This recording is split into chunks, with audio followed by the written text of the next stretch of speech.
whawhilo in whaatalo whātu le mai mo mai o le tātou kuleanga ia te nane fo i o le tātou tunu e vi ia leanga le leimilanga alofa o le atua o mawhai o na te ina mai lo to soifua a o se mātou wola e me se fo i o le ma whatanga fo i ma le Afioga ia Patele Ioane Ono a ware tātou porkalame o le Kapite le Ekalesia whawhilo ai tātou tama ake pepo mo sese vito lo tui ya te nani foi le senga o staulanga ma ave se o le puleanga ai ale tatu o tunu o lo fa pe o na mai mo mai fa talofa fa fe la ya le fua ma mafuta mo le Afioga ia Patele Ioane Ono ye o lo fa uru ye tatu por calme ele nei foi ya fiafi so ifo mo le Afioga Patele elo au ma lo la so ifo mo ye lo telenga talo ya ma lo foi ya wa fa fi ya foi ka ko tunu o mi tatu puleanga ya ma lo ka ko fa fi lo le ya ka wo ni ya so yoi o aso o le nga fa ma lo kam ma ko le au al kan de ko ruma nga ko ruma Three Musketeers ya oi o Mikaeli ya o Kapite ya ka mo lo fai yoi ya manga ya wa ele fa fonga me ka ko tunu wa mo tatu puya wa kama ye ka o archangels nge ke le ka ua la ko ta fe yo in to fe la to le tua ya me sera ole ko si fa fonga Mikael Gabriel ya Rafael e fa i wa el o le ale winga i ma o le tua aia pe fo la lingo le tua Elohim o El Shaddai El Shaddai e wa o ngo le tua le la fa pingo kamaya haleluya ya le la e la winga so ta i ma le tua kama vo ye la kala kai de ku kama la kala le tua Mikael o le tua tia Gabriel o le tua o le tala le leipole o la fai o le ave au o le messenger ale tua e por fon ka laivo ia le tua amalo Gabriel ya ma Rafael ya o le tua e fa malolo God heals ya se va a ka wo o se leo que lo sio me ya le la wa o ka ko fa malu ka ya angel al kan lui ni yaso fo mo ye fo ya la ko e so fa ya le so e yo lo fa pa que lo fa por meu hio la inicia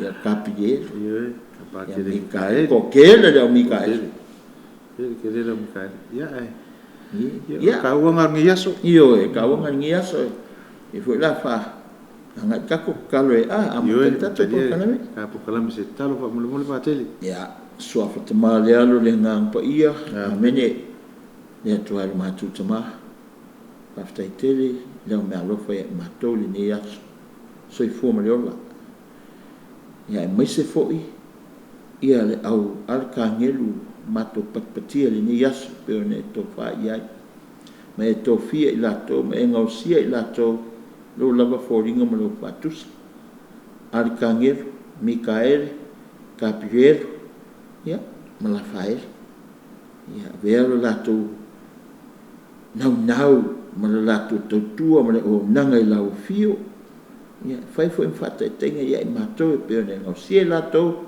ne ngausia fo tangata e pangale e fulitua le tangata ala matu e matu atama eva wala mai ai yang sala lo langi sa ngosia foi angelu mai le io polinga me lo patu se pangale e we foi angel o Lucifelo o ia le na atui la fio ya fa mangalo mai matu ave matu nisi Mikael o nisi Gabriel nisi Rafael e ngata ni momori molia le fe au lo tale le mo lo tia fa pena foi na vea I mato uma a wala lau fa malolonga yo mato mai o mato ngase O la mātou te talo lea e la atu ia Yesu Keriso lo mātou rii. Amene. Sangata Mikaele, Gabrielu, Malafaele pa iae, talo sia i mātou su fai atu i atu o tō. Suafu tama, le alo le ngang pa ia. Amen. Tai Patele, tai fo i more. Sa ngā lotu ia po te talo e am tali e tā pau kalame e nei fo i fiafi. Ia, lea e ka whanga solo mai ia i. Ia. I kuskusinga le kamapa ia pi ngā lapata ia i ka kou. Me ele o kupu kako vai ngā o fofoanga le kua. Ia, lalangi ma, sisi o manga sui ngā tau. Ia. Ia. Nā waka ia nge ile. Ka slide ia sila kou wha. Ia. Nā o koi fia me ia i kua. Mori soso o ngā mai ngā.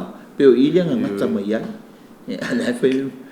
O ai mea ola. E se kofi mario lato sisi o manga. Ele o. E se mea o pātai lako. Ia po pe. O whikaua ima. E whale anga isa ka po si. Mea o sisi o ma. E se vai lai mo e lele iasi. Ngā se ara ngai ko wha. Ngā lue asi pepe. E se foi whai ngā lea. Pa mangu lea le pa peo. O songo fisio. O koe ngā skaia lea o le mea ola lea. Ka mangu e upe vai e pe. E pi iso solo wa pia. Ia sa koe ho ia. E pe ianga le pea. Pea. Ia le winga la ka koe foi mai. O I la le sa ka famtang ka fa. Every single creature, great and small, has unique intrinsic value. Olonga winga. So se mea ola. Mea ola ke le, peo dinosaur, elefante. Por ka mai inseki la le lalo e le wa ia mata le.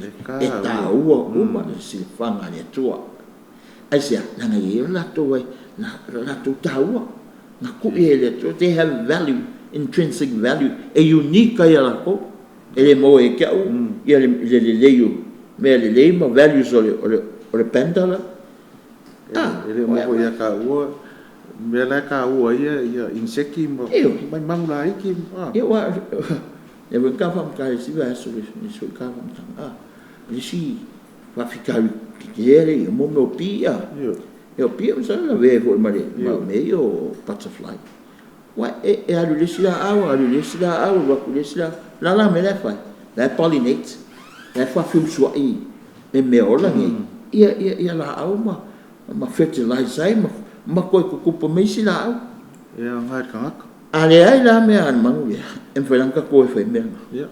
Ele me fai ka koe fai. E unika. E unika me o umana tu ele tua. Ia mo me ola ngi. Ia, e pe foi la le, o le maka ngo fion mangu le pe ui la lo nga. E fai nga aro ke me ka e pa peta. E ma fai. E le fai. Le are ungi ka pe fa. Ia la nga pe ke fa ko alu mo ko ko lo fai ai. Ia e unique al fai nga e le ko le foi ko nga mangu. E alu fa pe la. E ke kilo le mata mo fi ese o le tua. Le winga nga ka. E le fai ka ko fai.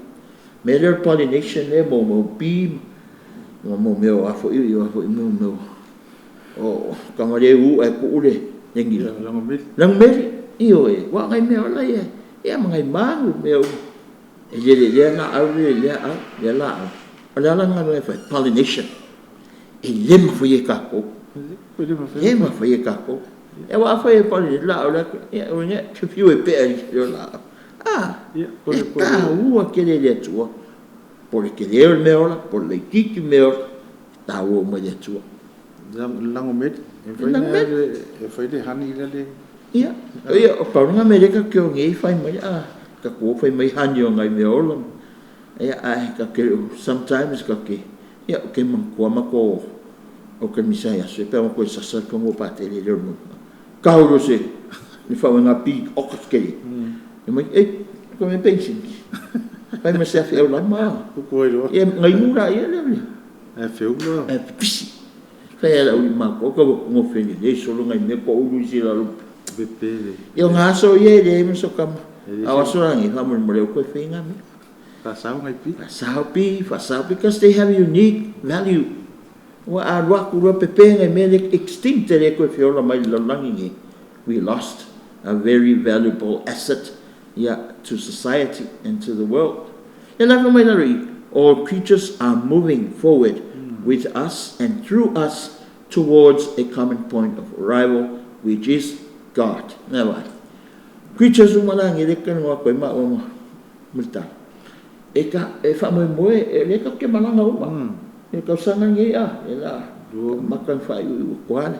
Ka sanga le peli le fa mo you know, o malanga sa o fa mo mo. O ka ko malanga sa le ka ke fa ka si uma si manga. Me ola me uma. Angai fia. Anga common points of arrival. O idea o le tua. Ai fa nga o ngai me ola na.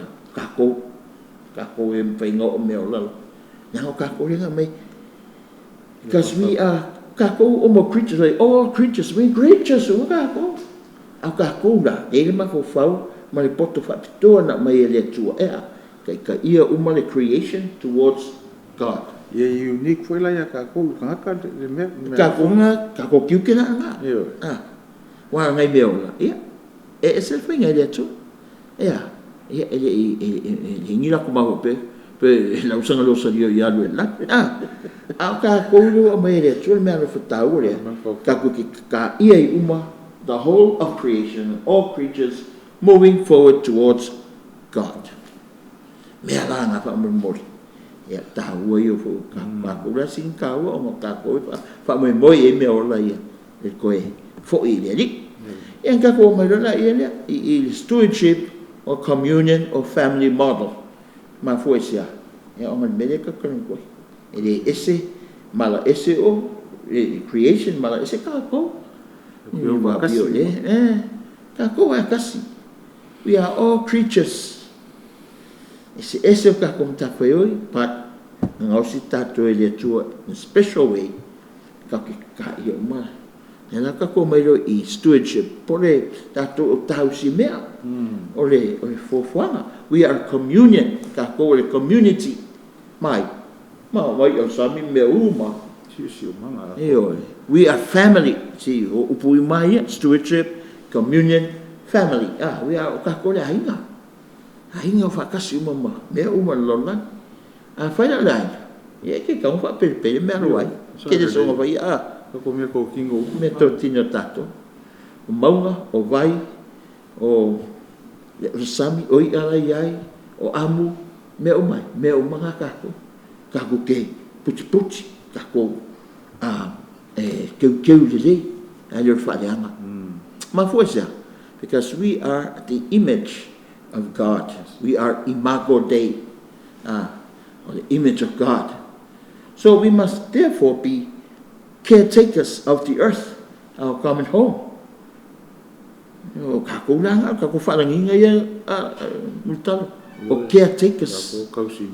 Kausimea. Pui. Intermediaries or mediators between God and nature. Kako kakui vau le tua, mal sisio man. Kako, so now kako e foi kong le. Kako ro mai le. Oh, mai le ma ko vau male. Yeah, kako in your brothers and sisters, ya le pula ko ingo o Francis, o Francis. Tole, pe al vaso ngai e. Pera sko nga ngai. Francisco Assisi. Aso fa o kitop. Pejas. Sao ya. Lo fui mangai kosfuka ya. Kosfuka. Kaya sa solo. Por kasilo la ia. Por kaspe kosfuka so. Oi. Ende aso kasilo Kasilo le. Aso duro. Buora so kofi. Peala. Fara so boleli. Pealas. That's for it. On is sorry, dear. Pealas school. Pealas school. Sufanga Saint Francis of Assisi. Ela so nga e fa pa ye mo meu la. Fa pa ye mang. Ke meu i America la soale. Mai mo ka mai ki mala ko pets fa pa ye. Mo ka wa ko pusi. O mai si mangaka. Pets. E mai ko ka mai pusa. O mai fa ka. O mai fa. Ka kele o foi lokulisia ke me Patele le spa ke lokulisia. Ya o fai uma pa ia. Ui. Ora ngaka. Ingebe me. Me ese papa ia ngaka. Ala iki yung ikaw ke me malato na kope. So ole ngana le ai fo ia. Sangat Francisi o Assisi mamai. O me uma sisi o manga. They are our brothers and sisters. We are brothers and sisters with the earth. Sisi o manga malala. E maulanga nga president ka bisivo amakanga ka proclaiming Canticle of Creatures. Ia le pese mo me nga fayema fo fanga faye le tu. Connected, Imago Dei is connected with nature, not separated. Because we are the image of God. O ka kula e kongiki le isisio manga. Ka ke kongeki isisio manga. We are connected. We are related with nature, not separated. Yo, ya ko sau ile le ka ko me foi le ka ftorwa. Yo. Ka ke so ka la male nature. Ai va per ese ka ko I nature mai o. Por si manga mai la me ko. Yo ko o ma ko sifi o ko ama ko fai me o ko pulia ma ko. So that's the idea now. I'm feeling halo le tua. So Imago Dei, for image of God, is relational, not dualistic, not dialectic. A relational longobin of sort.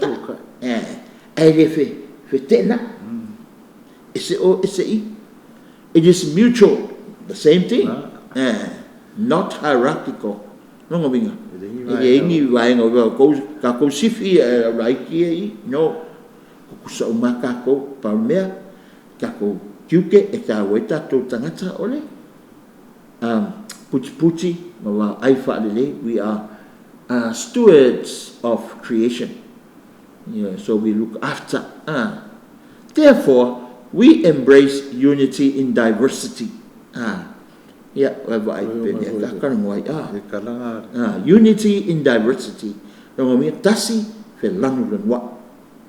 Kalau dia ke mapa ia kaku katinalis ko ingo katinal pio unity in diversity kemi ngau ke fongal ko inga ya kalisis of atas ya lang lang ngal fai ke mang kuwa lang etasi fe lang lanwa elangwa lang e fakasa lang mekisi lang isi ekalesia lang katoliko aya etasi ya tato makangofia the unity in diversity kay pihula o sisi manga e kango mayay to silia na tato sia mapa io po Francis fa maya o kako e kasia kako all of creation e mo esse e va makango ngai mango esse ko fuanga ko malanga function io e fai per sami ho ia angalei ala ia pe sam e me ola le fai ia tu e fa ola pe ka mo foi biodiversity mo me ko ai vai ala e mo me ola e ola ia ala vai po ala po kunga po ia o la vai that's where they belong engalu batasi ese le ko fonga le ko makaukia. So unity in diversity ese aka ko ngaluenga ngai mang felele singa ka o mang felele o me ai fola mango ngaluenga ulu ake ora pa ko la ese ma ko ni isi la au ngaluenga fo inga fa solo ngai me ola ni ko o la. Therefore, interconnectedness, familiar relationship, is a truth affirmed by science and religion. Ngakala. Maldiva kasi. Wale ngakala wa e fa maunia ngaluenga fa scientist. Kako umale au fengo science.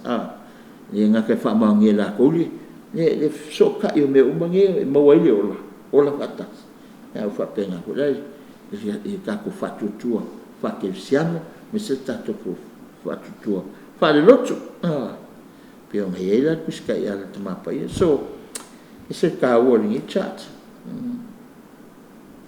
ya ka ko mai la ele e fo le si melen ka mo ma ko ingo o Pope Francis e ka o ole creation spirituality na le ka mo mele wai langa me sa ki kilo e tangata ka ko la o mang e le ngi nganga o ye me o sa le ngi nganga ka ko tangata fe nganga ka ko le ka pa ye tu but my Pope Francis no, that's wrong.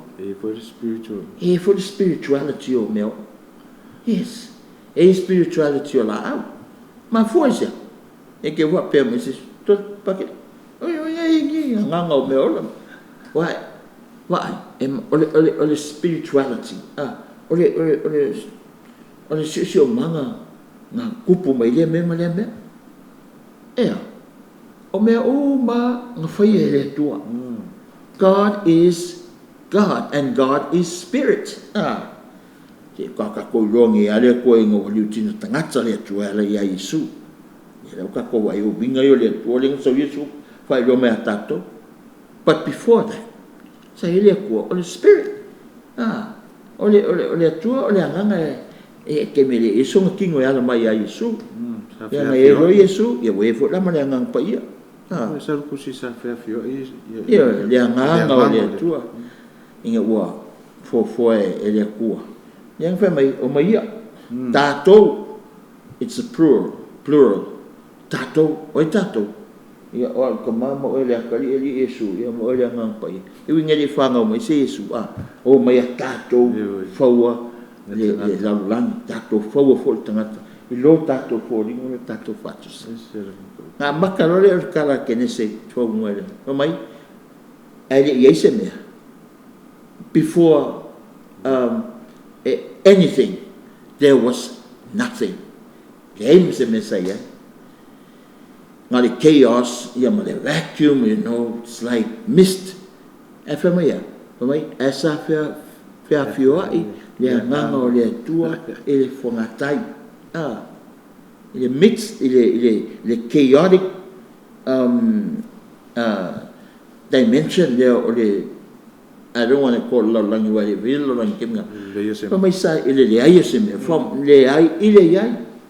from nothing to something. C'est donc take the philosophy, le logic, le volet que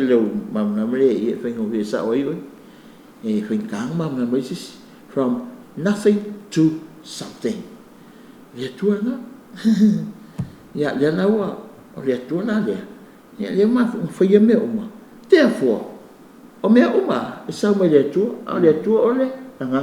therefore, all of creation has spirituality. I wouldn't have found this. You wake up. This way came. Then come from my foot. Yeah. It came off for the matter of fury. They also a light guy. What's the matter? It came off for the before the light on the phone of Palmarias. It's a mark of fury. Ocas come off for him on the rainbow. If I think you put him there, or may him off for that. You may for your nature. Okay, and for young, for friends, but through the power of God, because God is beauty. Therefore, make a creation. They are so beautiful. Matang of fear, creator. Pagkakang ngausia. Mo foi il lang mali en foi mo me foi me iba mata anga foi il lang ya. Me pil ceiling man ngai iba kafe mo. O ngasami. Because everything to me, everything is beautiful. And it reveals to us the beauty of God Himself, or itself. For the beauty of God Himself, or herself. I remember, beauty of God itself. Why that's a big theological question, debate.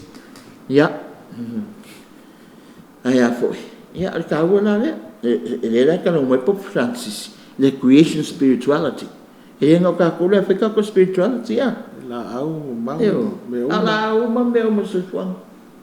spirituality. No wonder why this guy, Saint Francis of Assisi, be falling of spirituality. Fear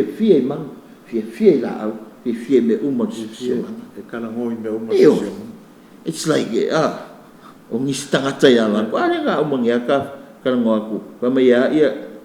Francis of Assisi. These are all my brothers and sisters. Yes. Because of Francis of Assisi.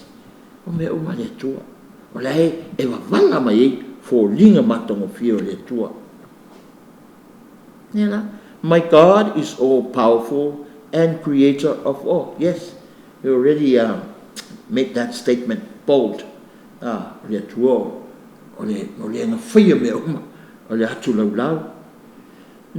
the human being.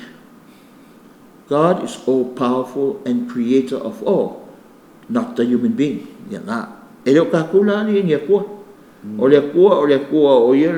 Power, mighty, and He creates all things in creation, everything that exists. So we are not God.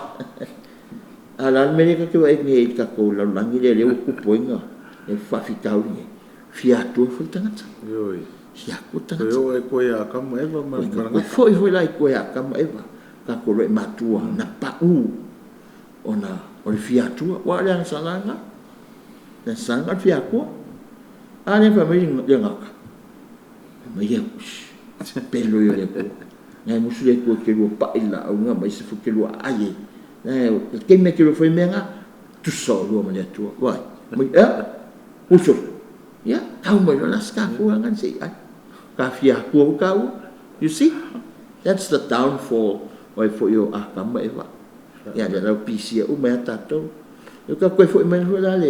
our archangels today.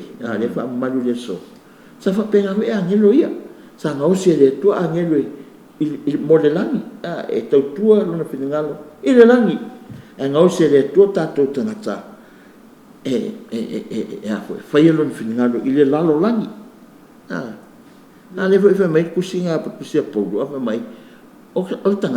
are little less than the angels.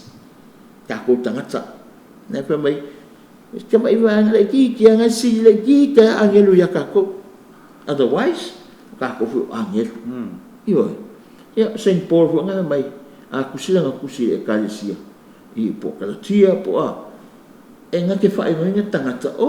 saints, already saints. Dear saints in Colossians, Colosse, o sangatoi oi i Corinito, no tangata. Because that's who we are. No, apa maya i akangire totoro. Ongal menga. Sangau si fu ye tua angel. Sa hila angel, sa ifu le levo angel wia. Angel afe au, angel e fe finingalo le, angel fika kau pela kamareo o Mikael. Asa kau na Mikael male na faile Kapite. Archangel. Angel Sid. Ya angel Sid. Ele foi a maior punya pe o kako punya. Olha archdiocese. Isa que ele kako ya kuila ngale diocese. Au kako wa archdiocese. Ngale upulia. Kau mai mau nua kako ya kuila tulanga fo leo fakulanga ngopulianga. Ja, wordt dan archbishop. Ja. Nee. Hele bishop. Hij laat zien, hij doet wat goed. Kijk jou, archbishop. Nee, je kan archbishop. Ja, kaula, ja, kako ingo Moses Vittorio, jongen die akippo. Ja, long kulang voor ima. Ko yule kuya. Ja, zie je kijk, ia le archbishop ia Moses le tulanga fa kuranga ngomea Kuma mea ngai si dia yang e fa penga vo ngau singa le tu angel ia angel uma ia na o ku ile ko le title le archangel le archangel le le Mikael Kapite Rafael e uia po ia il kokoru le Aku dengar kukuri mai fa ila no le sia ori yo le mea te ori o mea fia kwa o fia kukusa mare tu ya fasilo e Mikael ele se mai tali o ya kukuri mai lo ngi e fia iso lo ngi e fia iso lo ngi fa ya ka ko angelo le anga e foi isi ke me ka ke o ponga i mo angelo nga ka ko le anga e le anga tanga ale mo le lianga na ke foi ele me e ma foi lianga e len ka uka ko ka le wa le se me ke se me le ke wa fa no e a maka me o ko lo ma ko yo aya ya o ka ko va nga la Mikael Rafael e a Kapite e se vai nga ka ko ia sa ka ni mo sfer no Kamuleanga o ka kurva na lake ke mo ko ya ma ko ia ho ya sale ke mo kan misayo ya e si asonga e misia pia fiesa e fai mo ko ka ma fa ma e la va nga tole se va nga nga ko o le ke va nga lake va nga kama ko e ama ya le winga le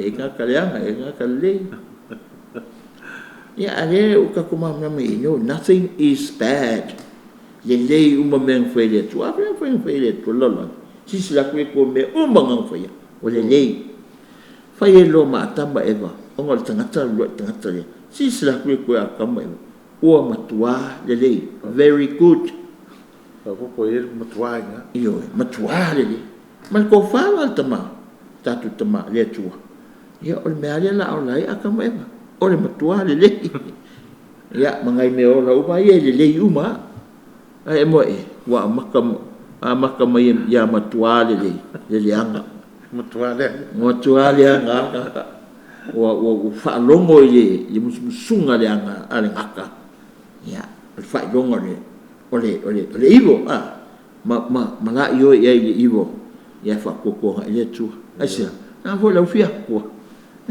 fia ofo e la ku le ku ya pelanga melanga e se mai pe ang fo ka komunikasio ya mera fa ma ku mata pa ye po France mai wa kasia le tu fa ye me le me ai le ka ko nge ko me ngo fa ko pule me fa le anga solo me ku so nga fa ye la lang o pe ya ko nge ko ala fa mai ka ma pe vai ko fa manga ele o to nye tua o to tangata usa uma mai si me ola uma ya o ko vole nga va ko ya ma fa ko ke ma fo fa le me ka tau fai le me le matuale le alem ko o va o ko mo ko le anga o ko iyo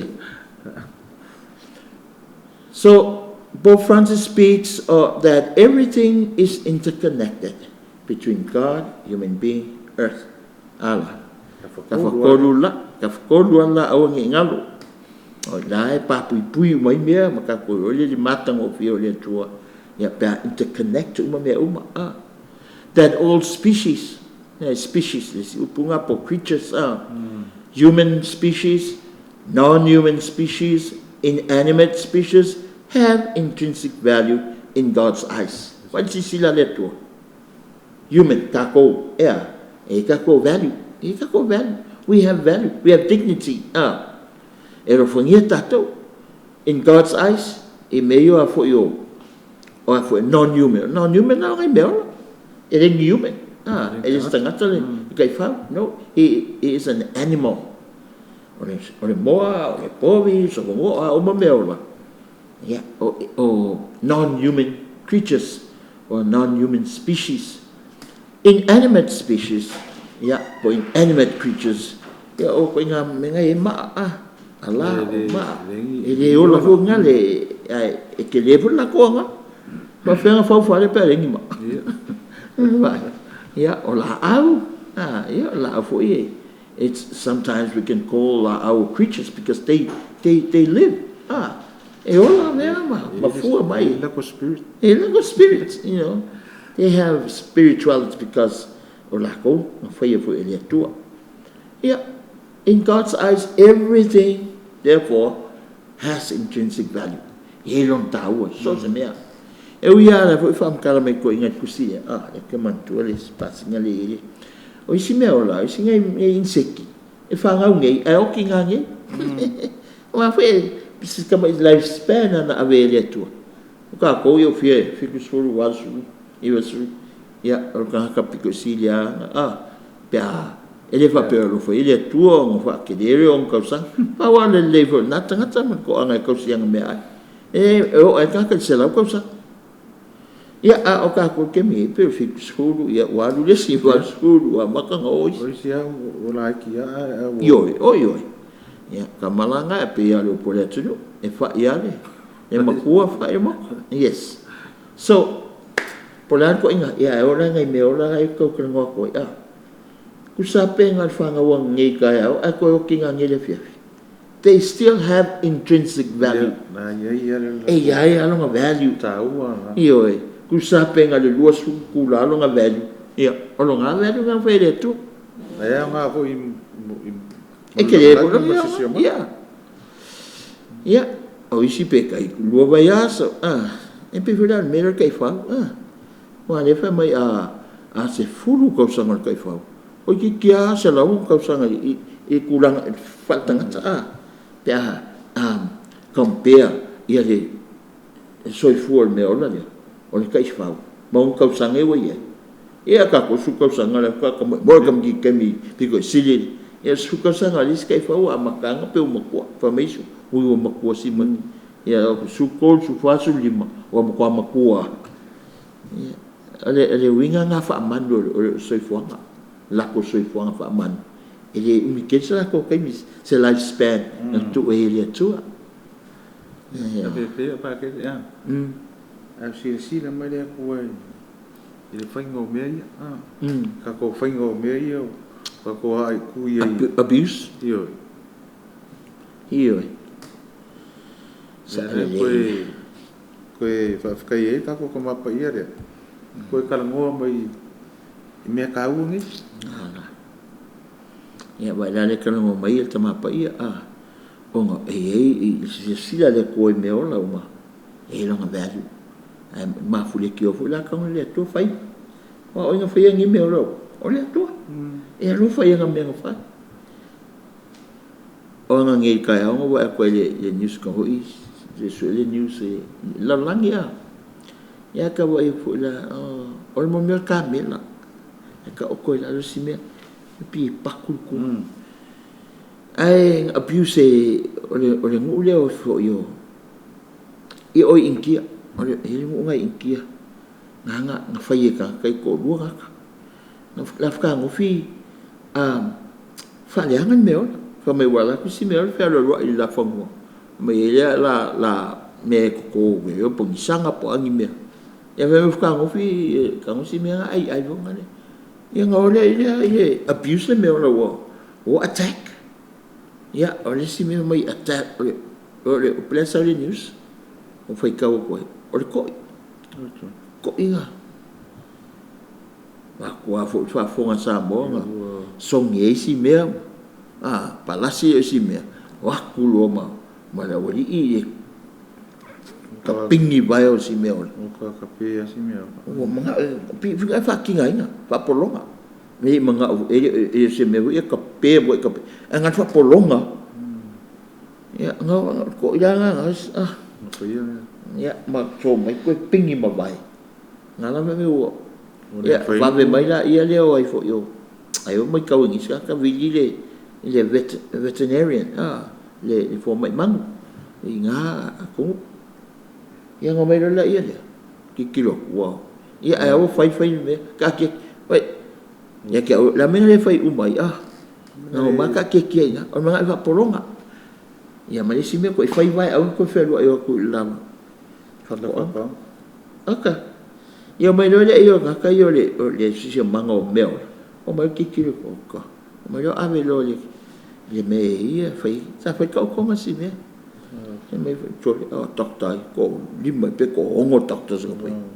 Faka. Se fa ka ia ko. Ia nga vese o le ya nga le vai si vai lumo si me. O pala o le whainga rewo le. Ia, la kang nga ko amputate. Ki pese vai si me mai longa vai papi o ngale.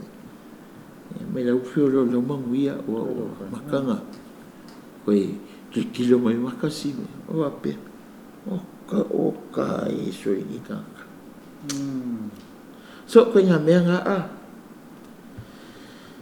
creation is of the order of love. Soil, water, mountains, everything is, as it were, a caress of God. Creation is the order of love. No, me si siya mga. Aka ko me kasi, ang mafua nga kupo man si siya mga. Ole, ano yan fa? Ano yan fa le kuwa? Awa ole kuwa sa ulo kwa iya. Be foi se lang ipele foi. O levang firma sa mai le lo fa le tul. Ika ka elin ka. E foi tanga kai. Fia fam sa mai ele se mem sa ia. Le la nga kang lo le ko mai o fam sa anga la o lo fa. Le la fam sa mai ele lo fia o si manga male lo langi ato ale. Ala me ka kwai. O se makang ofi. Everything is connected. Why say okay? We le ma fu connect in me uma sia. Na kasi al sos le sa wai oi le tua. Denga so ka I mo me o le tua. Aka ku ko foi I ka ko nga ka fo ko nu le. E lunga I le tua. Fa il ka fa il si mang ko ngi kilo o le lo fo le tua. Ma fu so I fu ma tangata. Ma le si mang. O le sos mai o whai ai mea o. Niu. A o le akua ka koe o, i o le whamai le ka koe o mai o. Ka koe o fo, ka koe fo I mai atu. O le theology nga ka o le descending theology. Sau mai le tua me o mamatato. Ascending theology e koe o uma me I le tua. Theology nga le au mai ke whamai wha sila mese mariu. Ia nga o mai o i fo koe. Koe avesea? Pe o Paulo o. O le tua na o maia. O le tua foi na te avesea. Le lewa mai the order of love. No minga. O le soyo, o le ele, pala, o vai, o monga. Me uma. Ka kura nganga. O ngare kingo mai ele lo fo le tua. Ngo nga eva ila multalo eva kula ele pangua ma. O ngai spela mai ingalia ya lo fo le tu ava pi vai o ko kafe ya ora ko walking with kafe ya mo me o lake ya sami ya na ve spela mai ingalia lo fo le tu as is la ko monga e mata o fi o ngai spela mai ingalia lo fo so se me le lama le masingo pe tu po o ka se maka o fi o ngai spela mai nga ya lo fo le tu everything is as it were a caress of God. Ia o no me o maka kikiro koi o le. Mai ia le lo fo le tua. Ia pe ko ngale. Ia caress e care le koi me uma. E uiang ka ko de ia. Me ia so. Ala fa ia a o le ko. Ia. E lo fo ia nga me na fai. Therefore, God has written a precious book, whose letters are the multitude of created things present in the universe. O sisila a tamapa I o Pope Francis ile creation me o mai ka kan ngai e connection o me uma fa mai me a ko o kusinga le kusima ile tu. It is a book. So creation is a book, a precious book. Awala letters o upore o kusia. O created things is umma. O letters nga kusi. Nui kau ki kilo mai tau fai kau. O anga ngai meola, o anga ai masinga malela, o anga le al sami, o anga maunga mangfele, ngale lofa al mele kusima ya. Ngai spella mel kusina. Se wali makango fi That's Laudato Si number 85. Ngai fa punga ya. Kama ngofungi mapa fa punga ya kama o kasi manga yeso. Esse sim é uma coisa creation se kusi. Nga le mekasio. Mekasio. Ai ba ya ku i fange ya esse foi upunga le ama ele tu ya ele lo foi el fange. Ya wa oi al sami me uma. E vou lo sa ngi kaya. O sa mo maka ku kai el sami. Fa ku sa ole le ngo. E maka le hoi e na po ape ka ko la. So skeme que se me oi so solo. Que se ma ngai oi sa. Wa e masa so ki kasi ala ki e lo se va.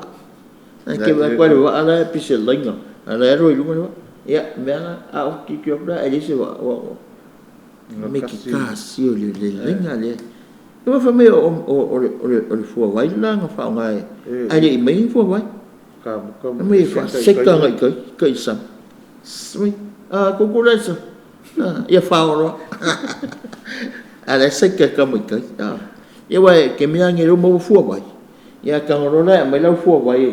E fa kukusa le male lenga sami. Kukusa le.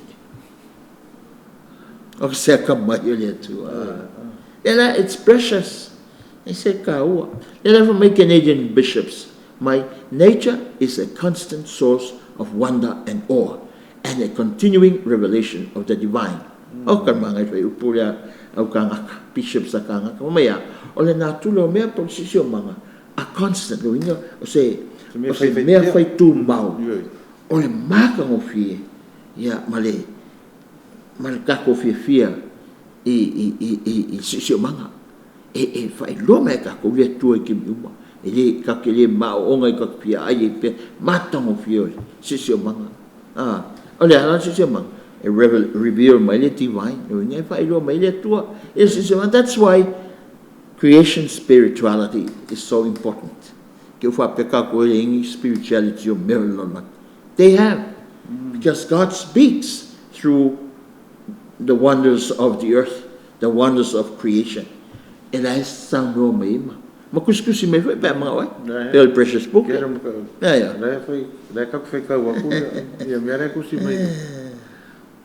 I wharinga te o malu marpa i o re. Ia ono ka kaimira o te ngapa te o mokua mga ian makasio i o. I whaapunga mangi o ngā tamapa i. Ia lea lea whaamkalakala ko i ka pe o ngā whaasola o fio. Ia lea whaasola ko mga funga te i re maka o kia o lea kua. Ka o kia. Ia lofa. Mga fuanga i o. Wai ia lofa mai ka. Mea peo kai sa ia so kala ki kala wau fa valvale ele se ma fo fa wa na ka kau ai mai le kau ai pusi sa fanga me mo fanga yao mangkangi wa mo ko inga o pe ele po me sekki masing ya sek ala le kau mai pingi ngai meo o ko ngofonge wa pe o ko so vale ai ngaso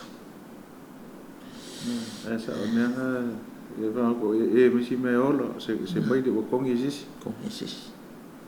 e pe sa area kala ina o fanga mai de ma me e fai fa lengi me ai ya le va fo me va ta vale yo e ko va ko ma ka sanga ma o yo ngai tale ngai ya multalo ne por kalame ka ro fo yenga e ka ko me ola ya foi si pelamos se colose la que ya bueno se casa se come pedo ngai se come ya isi ai manga porque la usa o así me ko so aqua so me ya ko ku ngai to fa mo fa to tanga ka ko si ka ko la lang ele ngo foi ni o ka ko ale ngo foi ya ka ko si me tu mai ele ku Fifika ko e kausia fa relationship manga mana.